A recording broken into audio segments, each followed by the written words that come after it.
ile ya Sifuna, ile ya Matiang'i. Hapo ndio sisi iko. Na tumewaambia wale wanataka kukula chama cha Raila, kama mnapenda William Ruto, wacheni na ODM, enda UDA. Sindio? I want to say this, Your Excellency. It's been a wonderful day for me. Because we were worried, watu wa Nakuru watasema nini? Wanajua Fred Matiang'i hama wamemjue. Hebu nionyesha wale wanaojua Fred Matiang'i. Harambee! Harambee! Mheshimiwa Rais mtarajiwa, I will only say 3 things. The people that you see here have expectations of you. The people that you see here, they may look that they are mad. They are not mad.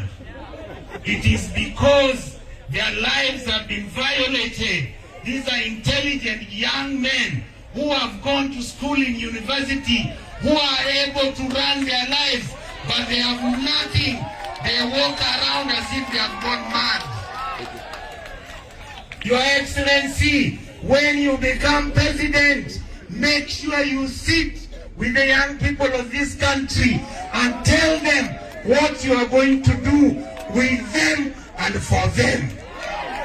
Your Excellency, when you become president of my country, Kenya, don't kill young people for no reason. Or for whatever reason, don't kill anybody. Your Excellency, I've watched you. You are not power hungry. You are not money hungry. Please, when you become president, don't steal our money. Don't steal. You know, William Ruto thinks all of us are stupid. Every week, 10 billion. Next week, 20 billion. Eurobond, 165 billion.